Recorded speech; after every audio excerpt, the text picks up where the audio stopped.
Morning all of you. तो last class थी उसमें हमने विवर्तन के बारे में पढ़ा था, जिसमें फ्रेनेल विवर्तन के बारे में काफी अच्छे से अध्ययन किया था। फ्रेनेल से संबंधित क्या वहां से कैसे आ रही है, कुछ अलग एक्टिविटी कर रहा हूँ क्या हैं? हिंदी में तो बोल रहा हूँ, कौन सी है उर्दू अलग लैंग्वेज आ रही है। हाँ, तो हमने विवर्तन के दो टाइप पढ़े थे। कौन से? एक तो था आपके फ्रेनेल, एक था फ्रॉनहोफर। तो हमने फ्रेनेल के बारे में ये पढ़ा कि जो विवर्तक सतह होती है, जैसे कि ये वाली विवर्तक सतह आ गई, इससे ये प्रकाश और यहाँ से जो पर्दा है, इन दोनों के मध्य की दूरी क्या रहती है? बराबर। बस ये तो पता था कि एक निश्चित दूरी पर कोई प्रकाश स्रोत स्थित है और एक पर्दा स्थित है, उन दोनों के मध्य की दूरी जो समान रहती है वो फ्रेनेल विवर्तन था। फ्रॉनहोफर में क्या होता है कि प्रकाश स्रोत और जो पर्दा है उन दोनों के मध्य दूरी है वो अनंत रहती है। अनंत से है प्रकाश उत्सर्जित होता है और किसी भी बिंदु जहां पर पर्दा स्थापित रहता है वहां पे जाकर किसी एक बिंदु पर प्रकाश किरणें हैं प्रेक्षण बिंदु का निर्माण करती है। तो वो होता है आपके फ्रॉनहोफर विवर्तन। अब फ्रॉनहोफर और फ्रेनेल, इन दोनों पे हम कंपैरिजन करेंगे, तुलना करेंगे कि जो फ्रेनेल विवर्तन है और फ्रॉनहोफर है, उन दोनों में अंतर क्या है। उसके बाद में हम फ्रॉनहोफर से संबंधित ये सारा चैप्टर है वो केवल और केवल फ्रॉनहोफर का, ये तो फ्रेनेल का हमने पढ़ लिया है ना। उसमें कटिबंध वाली जोन पट्टिका ये सारे पढ़े थे, बस वही तो था फ्रेनेल वाला। अब इसमें क्या है, इसमें जैसे कोई प्रकाश मिल जा रही है, ये किसी एक लेंस से टकरा गई, फिर यहाँ पे जैसे कि कोई आपने आगे विवर्तक सतह यहाँ से जाने के बाद में एक हमने कोई उत्तल लेंस फॉलो किया जिससे टकराती है, टकराने के बाद में यहाँ पे मुड़ जाती है, इस बिंदु एक पी पर प्रक्षेपित होती है, तो प्रक्रिया क्या कहलाती है? फ्रॉनहोफर विवर्तन। इसमें है हम समतल तरंगाग्र लेते हैं, उसमें कौन से लिए थे? बेलनाकार और गोलाकार लिए थे तरंगाग्र। इसमें क्या है? समतल तरंगाग्र लेना, यानी कि ये समतल तरंगाग्र हो गया। समतल तरंगाग्र कौन सा होता है? जिसमें किसी भी समतल है उसके सापेक्ष समान तला में सारे कंपन है, कण है, वो कंपन करते हैं, तो क्या लगता है आपका समतल तरंगाग्र। बेलनाकार और उसमें हमने इस प्रकार की लिखे से याद पता हो तो है ना। गोलाकार में तो इसमें सीधा डायरेक्ट है, ये जाएगा यहाँ से टकराएगा, टकराने के बाद में उसमें थोड़ा सा ये आगे आपकी विवर्तक सतह, विवर्तक सतह से विवर्तक सतह जानते हो ना? विवर्तक सतह क्या होती है? विवर्तक इंग्लिश में क्या बोलते हैं? चलो कोई बात नहीं, थोड़ी आप इंग्लिश कमजोर होगी। हाँ, तो विवर्तक को आप हिंदी में समझ लो, हाँ तुम्हें इंग्लिश में समझने की ज्यादा जरूरत नहीं है, इंग्लिश में कहीं काम नहीं आने वाला है ना। तो फिर भी यदि आप मेरे से पूछना चाहते हो मैं तो बता दूंगा, लेकिन काम नहीं आएगा, अपने विवर्तन ही काम आएगा। तो अब ये होगी जहां से जो प्रकाश किरण है जिस सतह से आके टकराता है, टकरा गया है, ये सतह क्या कहलाती है? विवर्तक सतह या विवर्तक बोलते हैं। यहाँ से जाएगा, यहाँ से गुजरेगा। अब यहाँ पे जैसे कि हमने लास्ट वाला चैप्टर था उसमें हमने अलग अलग स्थितियां ली थी। एक तो द्वारक लिया था, यानी बीच में छेद कर दिया, बाद में ये सतह आ गई। एक में क्या किया था?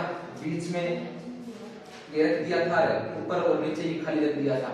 अलग अलग स्थितियां है वो वहां पे उस पे डिपेंड करती है। तो फ्रॉनहोफर के बारे में इतना ही है, ये तो है शुरुआत, मुझे पूरी बात हुई। अब इसके अलग अलग टॉपिक्स आएंगे, सारों की एक एक करके व्याख्या करनी है। क्लियर है? फ्रॉनहोफर क्लियर हो तो आप लिख लेना, लिखा है तो शुरू करो। शुरू करें। फ्रेनेल विवर्तन में, फ्रेनेल विवर्तन में अवरोध या छिद्र से प्रकाश स्रोत व पर्दे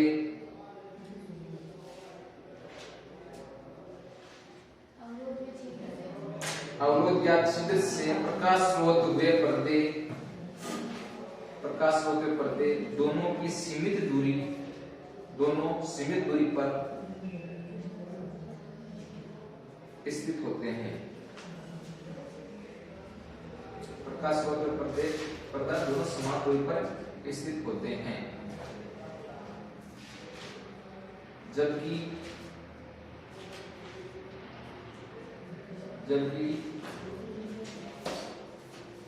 फ्राउनहोफर विवर्तन में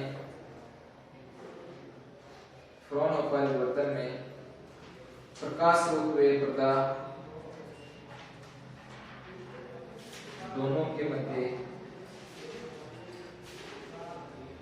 अंत दूरी होती है या दोनों अंत दूरी पर स्थित होते हैं।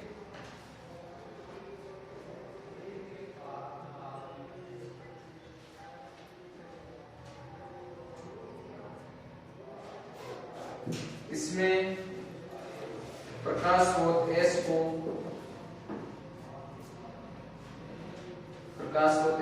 उत्तल लेंस L1 के फोकस पर रखकर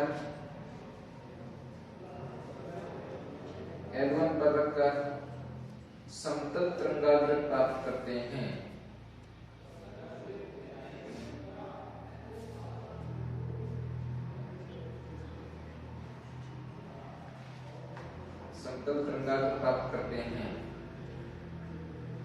तथा समतल तरंगाग्र को अन्य उत्तल लेंस L2 पर फोकस करते हैं।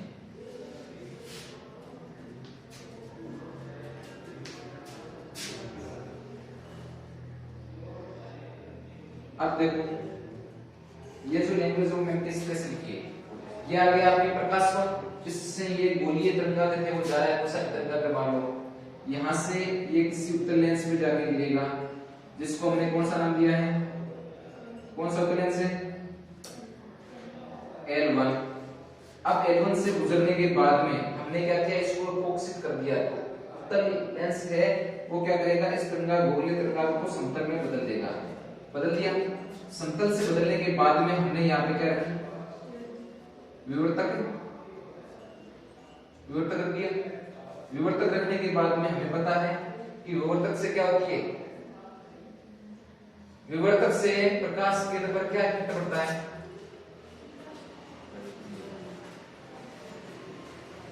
विवर्तक क्या होता है, प्रकाश केंद्र इससे मुड़ती नहीं है, तो ये मुड़ गई। मुड़ने के बाद में हम एक और उत्तल लेंस रख देते हैं, जिसका नाम दे दिया L2। ये क्या करेगा, किसी एक बिंदु पर इसको फोकसित कर देगा, तो वो बिंदु हमारे पास में क्या प्राप्त हो गया, P। यहां से ये समतल जाएगा। ये चित्र बना लो।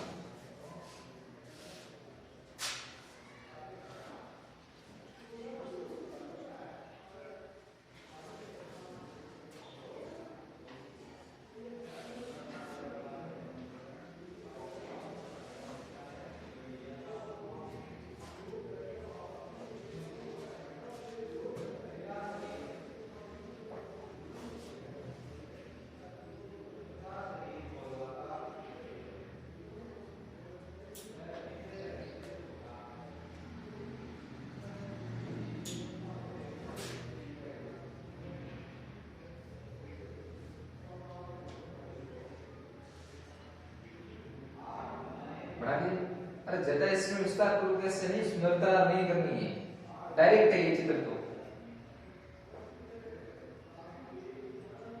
बड़ा पड़ गया ना।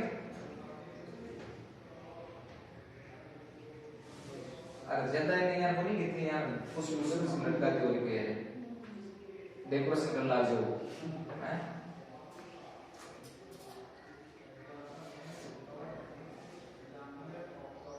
बन गया, तो नई एक छोटी सी हेडिंग लगा लो, फ्रेनेल वेब प्रो है।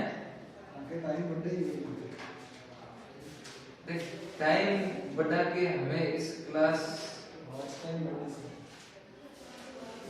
नहीं बढ़ाना है अपने, ये तो बस क्लास चल रही है, जो क्लास है उसको ऑनलाइन ही करना है, तो वॉच टाइम अपने को नहीं बढ़ाना है, मुझे पता है इस चीज का, अभी जस्ट मैंने बताया था कुछ। तो हेडिंग लगाओ, फ्रेनेल व फ्राउनहोफर विवर्तन में अंतर।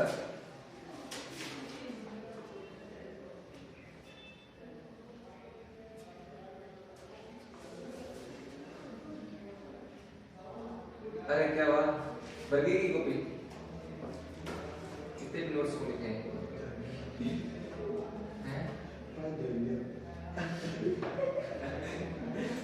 हाँ, तो एक तरफ हेडिंग लगाओ फेनेल विवर्तक, दूसरी तरफ लिखो क्रोनोपर।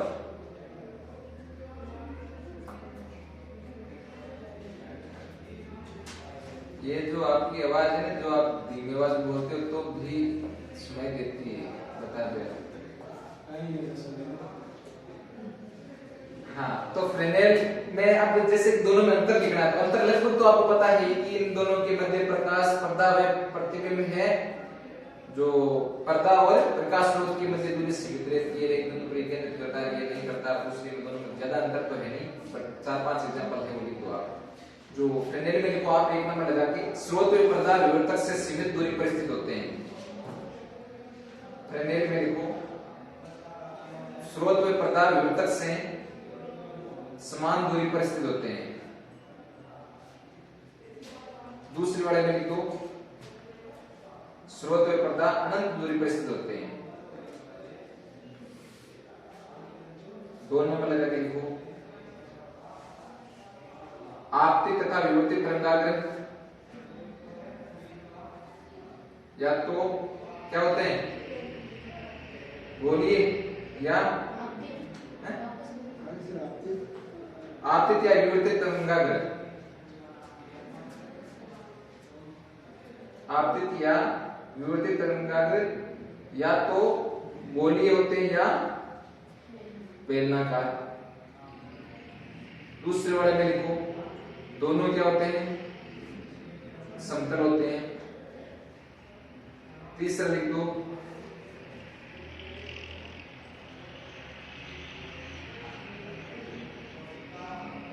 फ्रेनेल में लिखना, इसमें प्रेक्षण लेंस या दर्पण की सहायता के बिना लिए जाते हैं।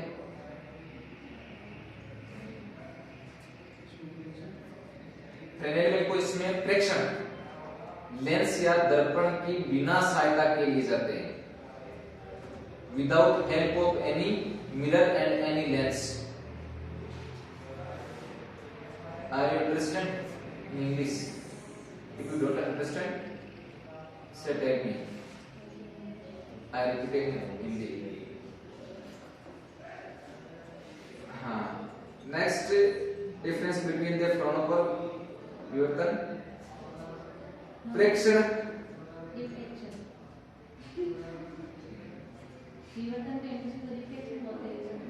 मैं यही पूछना चाहता था कि विवर्तन को डिफ्लेक्शन बोलते हैं, आप लोगों को पता है या नहीं है? मैंने पहले भी आपको बोला था कि डिफ्लेक्शन भी बोलते हैं इसको, लेकिन आप लोगों को शायद पता नहीं, याद नहीं रहा होगा। गुड, ऐसे रिपेयर किया करो आप, हैं? हाँ, आप हैं?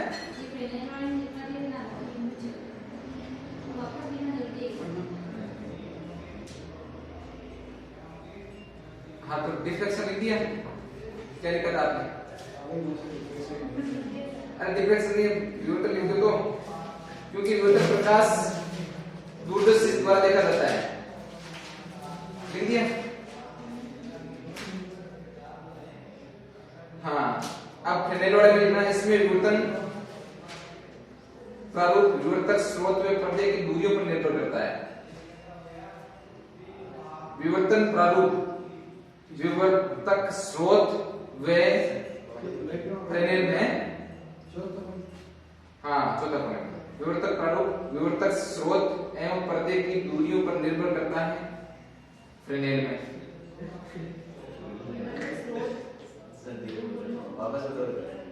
इसमें इसमें हाँ, तो ये इसमें विवर्तक प्रारूप विवर्तक स्रोत एवं पर्दे की दूरियों पर निर्भर करता है। दूसरा इसमें फ्रॉनहोफर में, इसमें आपतित व विवर्तित किरणों की, इसमें आपतित व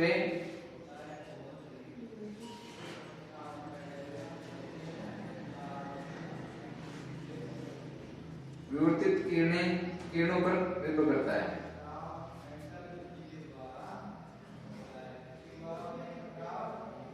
आपके विवर्तित किरणों पर निर्भर करता है। बस अब हेडिंग लगा लियो, एकल रेखा चित्र पर फ्रॉनहोफर विधि।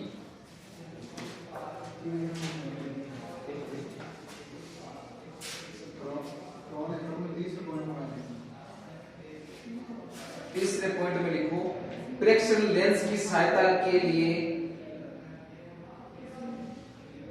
लिए जाते हैं। बस यही तो था, प्रेक्षण लेंस की सहायता से लिए जाते हैं क्योंकि विवर्तित प्रकाश दूरदर्शी द्वारा देखा जाता है। अरे ये तो पता है कि सूक्ष्मदर्शी एवं दूरदर्शी का यूज कहाँ किया जाता है, जैसे कि बोझ को पता है, बोझ से एक प्रक्रिया क्या काम है,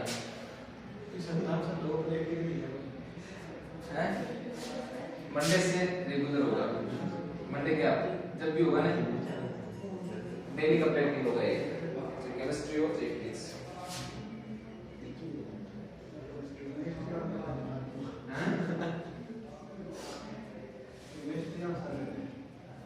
केमिस्ट्री वाले सर के शादी है,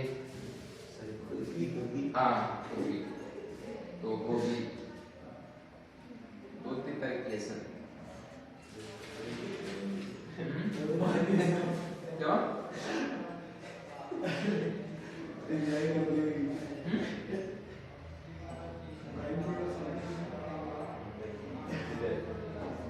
आप लोग इन्वाइट नहीं किया क्या? हाँ कोई बात नहीं, इन्वाइट नहीं किया।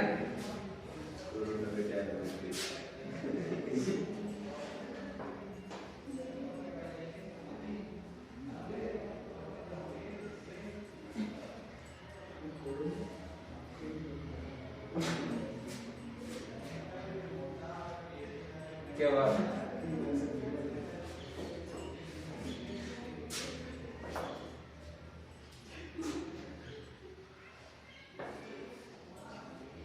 हंसी कैसे आ रही है आप लोगों को?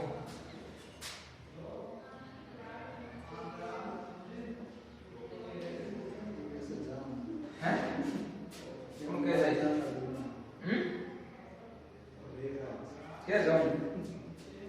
तो बताते आपको कि बिना घूमेगी नहीं जाना। यदि आपको अरुण से मिले तो चले जाना, बताइए ऐसे थोड़े कि मिलेगी आपको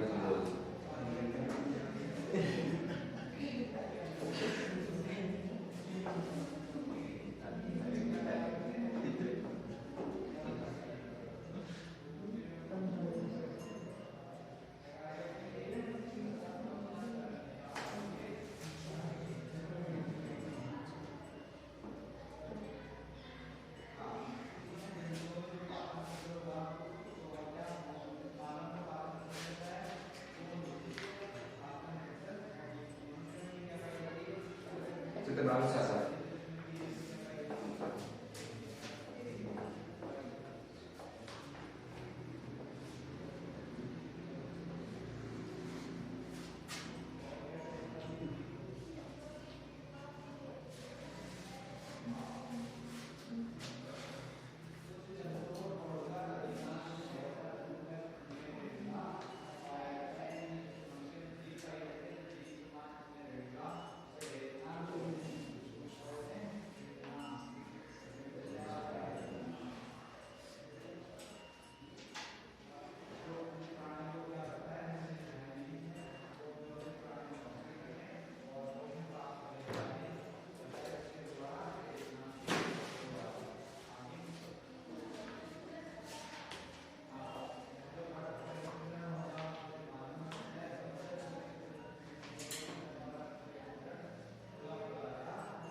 लेंस होता है उसको हमेशा एल से प्रदर्शित किया जाता है, हैं?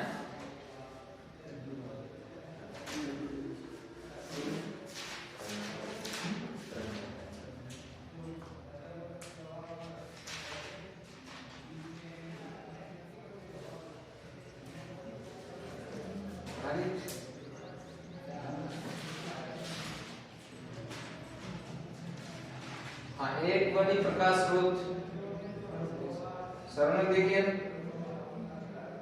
कैसे होता है।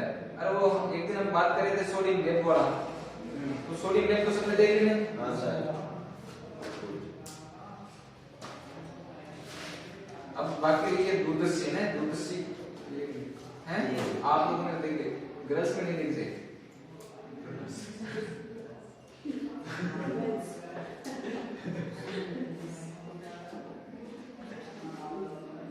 चलो कोई ना, दिखेंगे।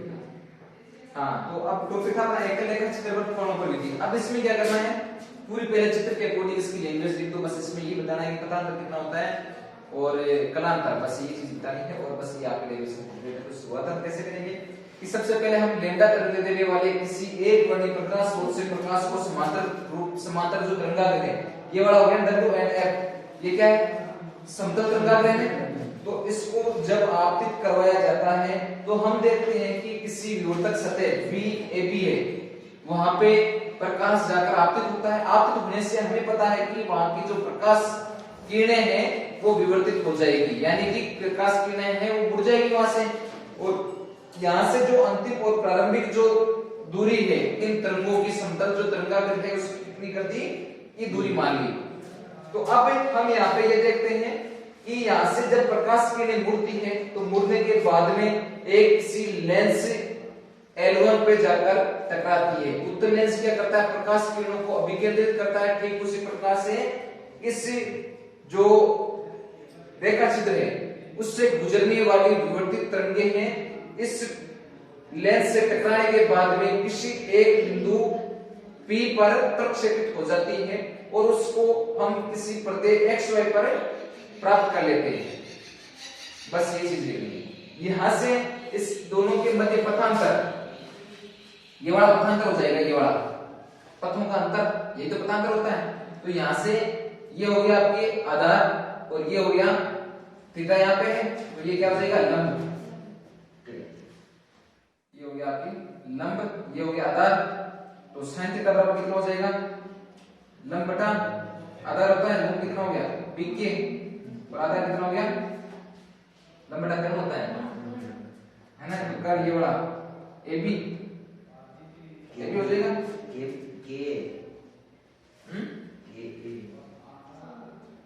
कर्ण तो E बने। अरे ये हम इसके सापेक्ष, ये तो सीधा का सीधा ले लिया हमने आधार। हाँ, तो अब देखो थीटा के सापेक्ष ये हो गया लंब और ये हो जाएगा कर्ण। तो यहां से इस कर्ण का मान हो जाएगा AB और AB का मान कितना है, E है ना, दोनों के बीच की दूरी E है। तो ये क्या लिख देंगे हम, BK E sin थीटा। तो BK बराबर कितना हो जाएगा, E sin थीटा। अब इन दोनों के बीच में पथांतर है, ये हमारे पास में प्राप्त हो जाएगा। अब इसकी लैंग्वेज लिखनी है तो लिख लो, बस यही है और कुछ नहीं इसमें है। केपी पथांतर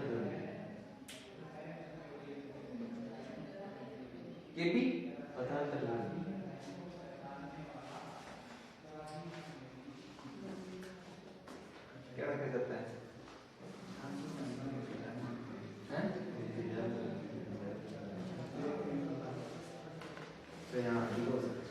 पहले लिख लो आप। हाँ, तो लिखो माना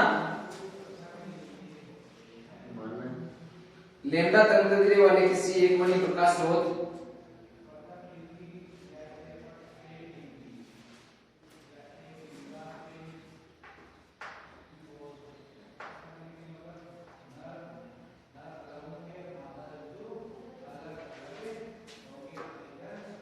लैम्डा तरंगदैर्घ्य वाले किसी एक ध्वनि प्रकाश स्रोत से उत्पन्न एक समतल तरंगाग्र WF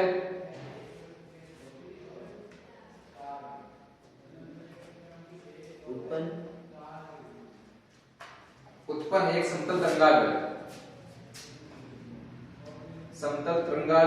WF चौड़ाई E के एक आयताकार द्वारक या रेखा छिद्र E के एक आयताकार द्वारक या छिद्र AB पर आपतित होता है,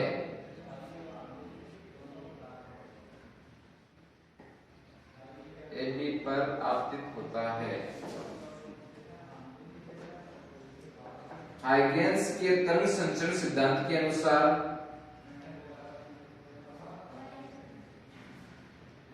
हाइगेंस के तरंग सिद्धांत के अनुसार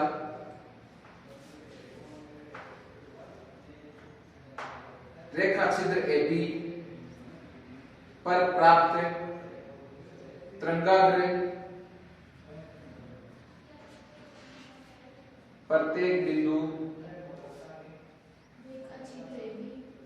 पर प्राप्त तरंगाग्र का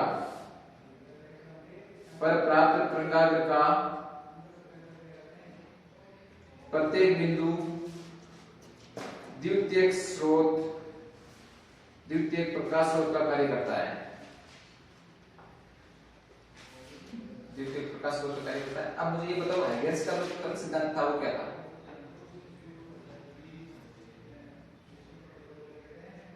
हाइगेंस का तरंग सिद्धांत क्या था?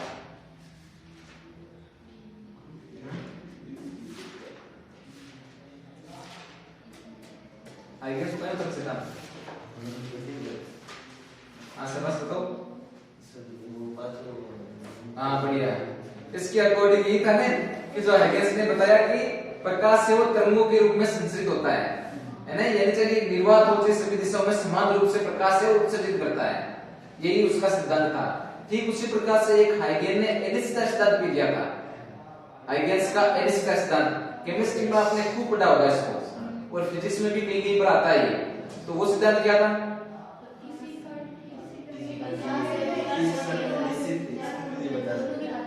गुड। यानी कि उसने क्या बताया कि किसी भी कण या तरंग है उन दोनों को एक साथ ज्ञात नहीं किया जा सकता, यानी कि del x dot del p equal to h upon 2 pi ऐसे था। हाँ 4 पाई में।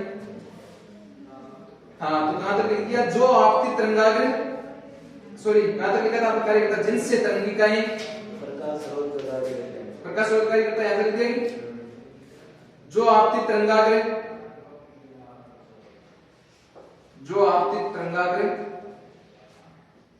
की दिशा में थीटा कोण बनाते हुए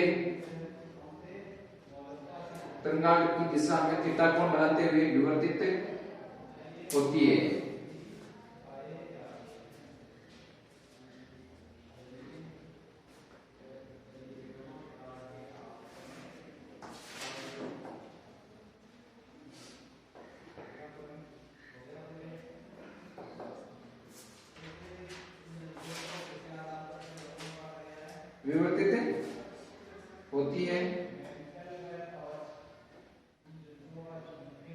विवर्तित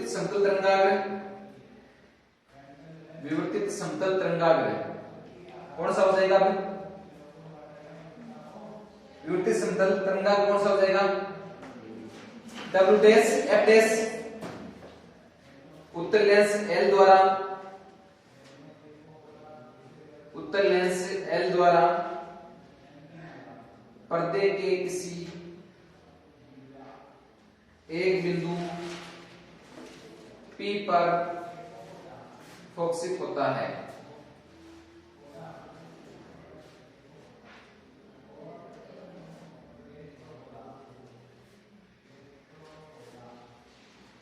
और पर्दे पर विवर्तन प्रतिरूप बनता है।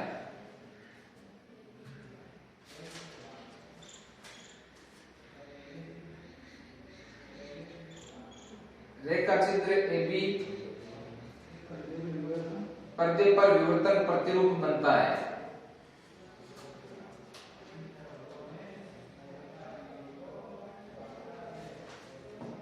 रेखा चित्र AB तथा पर्दा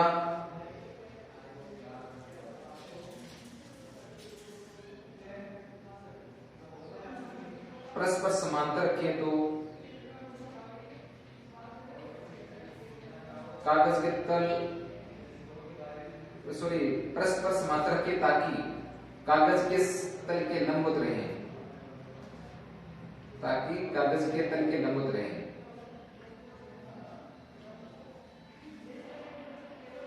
अब नीचे लिखो थोड़ा सा कि एपी द्वारक से थीटा कोण विवर्तित व पी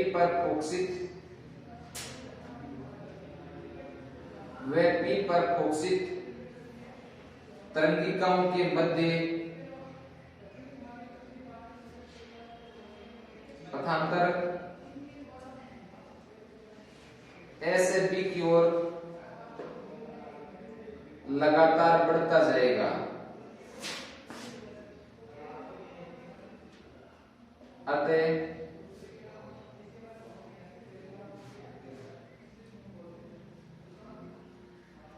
ए व बी से उत्सर्जित पी पर पहुंचने वाले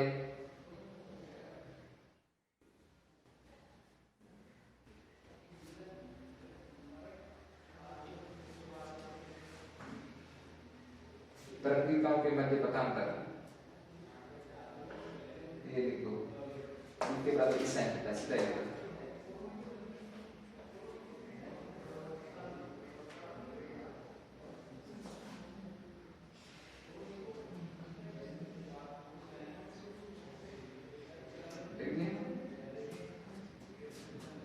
हम 2 लाइनें हो रहे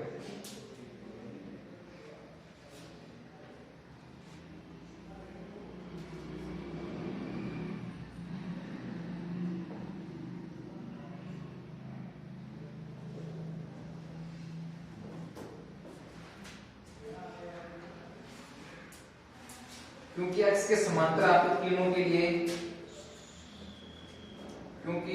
के समांतर आपतित किरणों के लिए लेंस से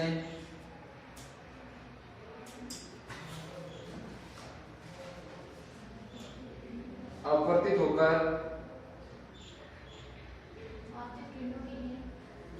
लेंस से अपवर्तित होगी कि नहीं, अपवर्तित होकर निर्गत किरणों का पथ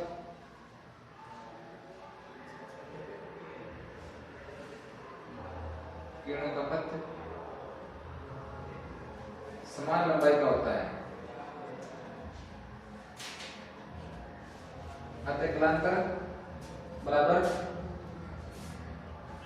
क्या हो जाएगा, पथांतर कोण क्या होता है, कलांतर 2 पाई कोण लैम्डा, तो ये हो जाएगा लैम्डा पी के कोण 2 पाई कोण लैम्डा कोण 2 पाई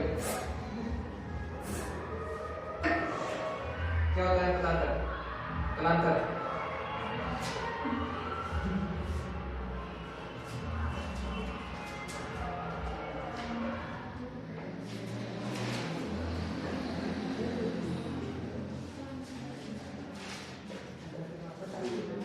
बस।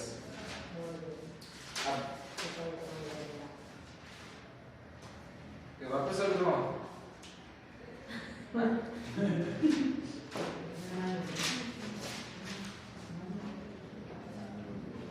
तेरे स्टार्टिंग में थोड़ी बन रहा है कि यहाँ पे वापस लगा के मैंने क्या बोला सर, हाँ अभी रुक जाओ है। अब देखो नीचे लास्ट वाला लाइन लिखो, ए आयाम वाली पी तरंगिकाओं के, थोड़ा जल्दी लिख देना, लास्ट लाइन है, ए आयाम वाली पी तरंगिकाओं के अध्यारोपण से बिंदु P पर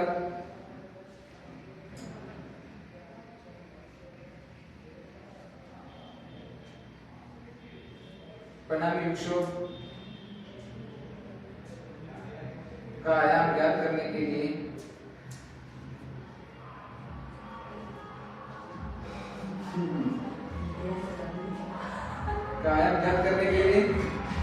बहुभुज विधि का उपयोग कर सकते हैं।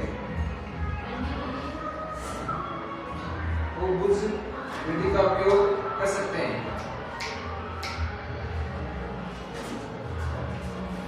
ठीक है, आज इतना ही, धन्यवाद।